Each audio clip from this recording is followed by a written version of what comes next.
The restaurant was buzzing with the sounds of clinking glasses, silverware tapping on plates, and laughter rising from crowded tables. Warm lights spilled over polished wooden booths, and the scent of garlic and butter lingered in the air. Dr. Anthony Miller stepped inside, weary from another long shift at the hospital. His white coat was gone, but the exhaustion in his eyes spoke of the day's work. 12 hours of tending to patients, making decisions that carried the weight of life and death. All he wanted now was a quiet meal and a few moments of peace. He chose a small table near the window, slipping off his jacket and setting it neatly across the chair. A menu lay waiting for him. He exhaled, already tasting the relief of a simple dinner. But when the waiter approached, the atmosphere shifted. The young man in a pressed apron looked Anthony up and down, his smile vanishing before it could even form. He didn't bother opening his notepad. Instead, he crossed his arms and said flatly, "We don't serve people like you here." For a moment, Anthony thought he had misheard. "Excuse me?" he asked, his tone calm, polite. "You heard me," the waiter said, louder this time. A few diners at nearby tables turned their heads. "This isn't your place." "You need to leave." Anthony's jaw tightened, but his voice stayed even.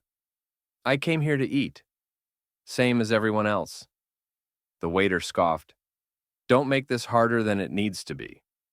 I'm not taking your order. Find somewhere else." The clinking of glasses slowed. Conversations dimmed. Eyes shifted toward their table, curiosity and unease rippling through the room. A couple whispered to each other, while someone near the bar discreetly pulled out a phone, recording. Anthony folded his hands on the table, his posture straight. He had faced far worse than this. Sickness, emergencies, people on the brink of death. Still, the sting of being dismissed, of being reduced to nothing more than the color of his skin, cut deep. But instead of anger, his words were steady, almost soft. "I have as much right to be here as anyone else." The waiter's lips curled into a sneer. "Not tonight, you don't." The room held its breath, caught between the cruelty of the remark and the quiet dignity of the man it was aimed at. And though Anthony sat still, the fire in his eyes made it clear. He wasn't going to be pushed out so easily. The room, moments ago filled with easy laughter, had gone quiet. Forks clinked softly against plates. Conversations dropped into whispers. All eyes seemed to angle toward the corner table where Anthony sat, his posture calm, his face composed. The waiter leaned closer, his voice sharp enough to slice through the silence. "I told you already. You need to leave. Don't make me call the manager." Anthony's gaze didn't falter. "That won't be necessary. Just take my order, please." But the waiter snorted and straightened, raising his voice so half the restaurant could hear. "Why don't you get it? We don't want your kind here. You're not welcome." Gasps broke out across the dining room. A woman near the bar murmured, "Did he really just say that?" Someone else whispered, "Unbelievable." Phones came up higher now, lenses glinting as customers captured every second. Anthony inhaled slowly, steadying himself. His instinct as a doctor was to calm, to diffuse, but as a man, the humiliation burned like fire under his skin. He had spent the day saving lives, commanding respect in hospital corridors, only to be treated like an intruder in a place where all he wanted was dinner. "Sir," he said firmly, his voice carrying without rising, "I have a reservation, and I'm not leaving. You will serve me like any other paying customer." The waiter laughed harshly, gesturing to the crowd. "Look at him, acting like he belongs here. Who does he think he's fooling?" Anthony's cheeks burned, but not from shame. His dignity was intact. Still, the sting of strangers' eyes, some filled with pity, others with discomfort, and a few with outright curiosity, pressed heavily on him. From the back, the manager appeared, wiping his hands on his apron, his face uneasy. He hesitated at the edge of the dining room, caught between the tension and the expectant stares. Instead of intervening, he lingered, unsure, leaving Anthony alone beneath the spotlight of cruelty. The waiter smirked, certain he had won. "You heard the man. Time to go." Anthony stayed seated, his hands folded neatly on the table. His silence wasn't surrender. It was resistance. quiet but unyielding. And though the humiliation pressed harder with every whisper, he refused to let it drive him from his chair. Anthony sat with his back straight, the dim restaurant light casting a quiet resolve across his face. His hands stayed folded neatly on the table, not clenched, not trembling, just steady. "I will not leave," he said at last, his tone even and unshaken. "I came here for a meal. I have every right to sit here and be served." The waiter shifted uncomfortably, his smirk faltering under the calm conviction in Anthony's voice. He glanced around the room, seeking support from the other diners. But what he found instead were faces that had turned cold, eyes narrowing in disapproval. A woman at a nearby table raised her chin and said firmly, "He's right. He has every right to be here." Another customer, a father with his two children, muttered, "This is ridiculous," loud enough for others to hear. His young daughter whispered, "Daddy, why won't they give him food?" The waiter's jaw tightened. "You don't understand," he snapped, but the words rang hollow now. Anthony leaned forward slightly, his voice still calm, controlled. "I don't need to raise my voice. I don't need to shout. I will not be moved because you've decided I don't belong. I do belong. And the more you refuse to see it, the clearer it becomes to everyone else here." The weight of his words hung in the air, pressing into the silence that followed. Diners exchanged glances, some ashamed they hadn't spoken sooner, others emboldened by Anthony's composure.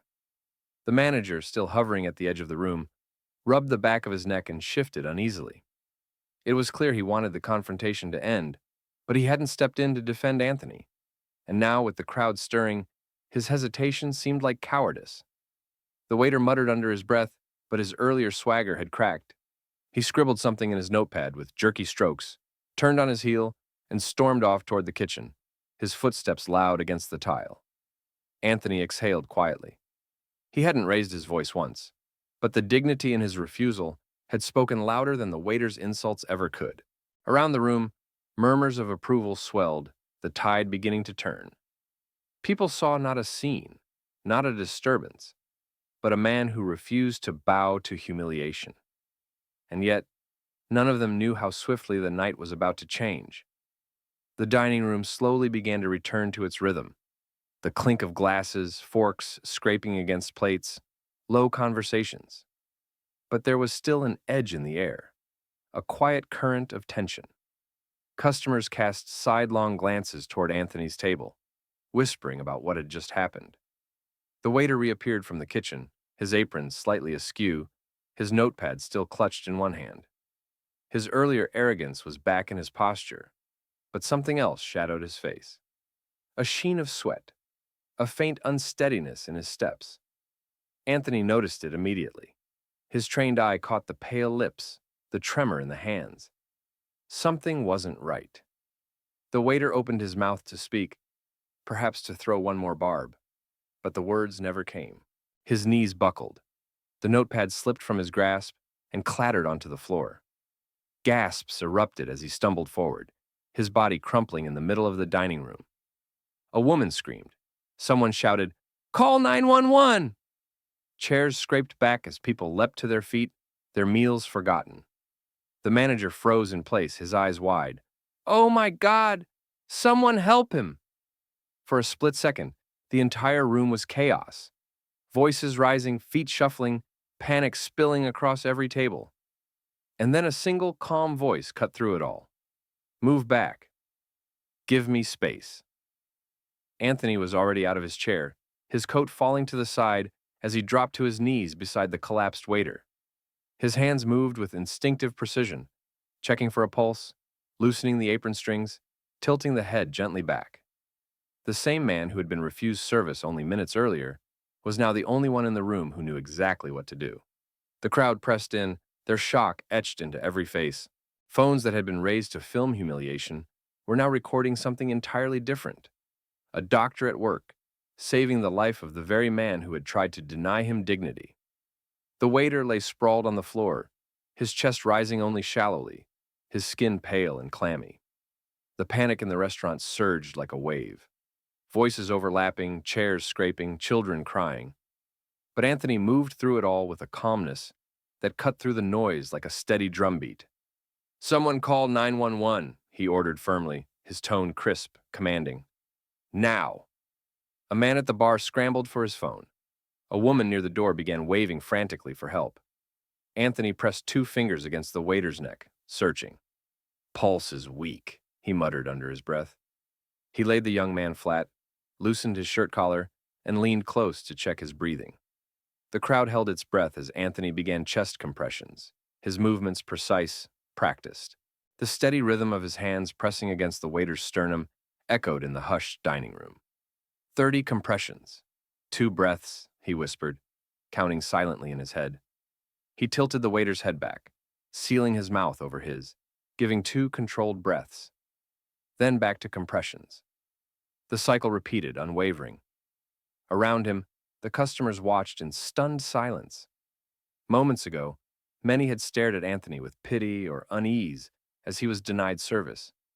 Now, those same eyes were filled with awe. The manager knelt nearby, wringing his hands uselessly. Is he going to make it? Anthony didn't look up. He's got a chance. But I need space and silence. Let me work. The authority in his voice left no room for argument. The crowd instinctively shifted back, giving him room. Even the children quieted, sensing the gravity of the moment. Minutes felt like hours.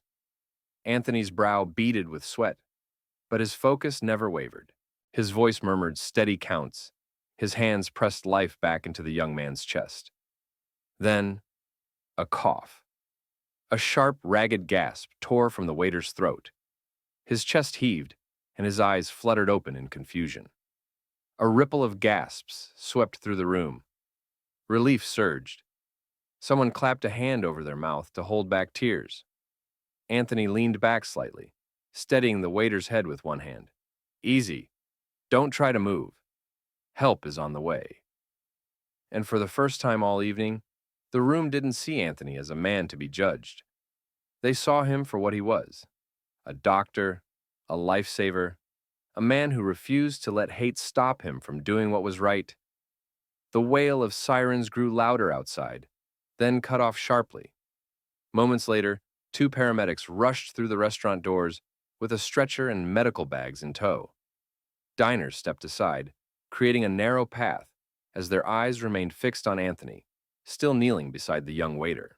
He's breathing again, Anthony reported calmly, shifting back to give the medics space. Weak pulse, but stable. He collapsed suddenly, possible arrhythmia. You'll want to run a full cardiac panel. The lead paramedic paused, his eyes widening in recognition. Dr. Miller? Anthony gave a short nod, his breathing steady despite the sweat on his brow. That's right. A wave of whispers rippled through the crowd. He's a doctor? Dr. Miller. I've heard that name before. Wait, he's the cardiologist from City Hospital. The weight of realization hit the room all at once. The man they had seen humiliated, dismissed, nearly thrown out, was the very person most capable of saving the life of the waiter who had insulted him. The paramedics quickly took over, attaching monitors and preparing oxygen, but not before one of them murmured, "Thank you, doctor. You probably saved his life." Anthony only nodded, brushing his hands on a napkin someone had handed him. His face was calm, but there was no trace of pride or gloating, only quiet duty fulfilled. The restaurant manager stepped forward, his face red with shame. "Dr. Miller, I didn't realize." His words trailed off, drowned in the heavy silence. Anthony's eyes flicked toward him, his expression unreadable. You shouldn't need to realize who someone is to treat them with respect.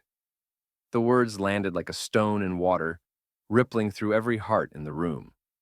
Diners who had once sat quietly, unwilling to intervene, now stared at the floor, guilt heavy on their faces. And in the center of it all stood Anthony Miller. Not just a doctor, not just a black man forced to defend his right to be served, but the man who had chosen compassion over cruelty, even when it wasn't shown to him. Respect wasn't requested, it was earned, right there on the restaurant floor. The paramedics lifted the waiter onto the stretcher, his face pale but his chest rising steadily now. The crowd parted, silent, as they wheeled him out of the restaurant and into the waiting ambulance. All eyes turned back to Anthony. He stood slowly, rolling his shoulders, as though shaking off the weight of the moment. He picked up his jacket from the back of the chair, brushing it off neatly, his movements calm, deliberate. For a long beat, no one spoke. Then, a ripple of applause began at the far end of the dining room. It spread, hesitant at first, then fuller, until the entire restaurant was clapping softly. Not the loud cheers of a spectacle, but the subdued respect of people who knew they had witnessed something greater than themselves. Anthony raised a hand, almost embarrassed by the attention. "I only did what anyone in my position should have done," he said, his deep voice carrying across the room. "I did my job." A woman near the bar stepped forward. "No, doctor, you did more than that." Her voice cracked as she added, "You reminded us who we should be." The manager swallowed hard, his shame written across his face. "Dr. Miller, I am so sorry for how you were treated tonight." Anthony regarded him with a steady, measured look. "An apology is a start," he said quietly, "but it won't erase what was said, or who stayed silent when it mattered." The truth in his words settled heavy over the room. Several diners lowered their heads, their applause fading into uncomfortable silence. Anthony slipped into his jacket, nodded once to the room, and turned toward the door. The hush followed him out, broken only by the faint chime of the restaurant's bell as it closed behind him. Outside, the cool night air greeted him. He took a deep breath, lifting his face to the dark sky. In the hospital, in the restaurant, in life, his work was the same: to preserve dignity, to fight for life, to do what was right no matter who stood against him. And tonight, without raising his voice, without striking a blow, he had left the deepest mark of all,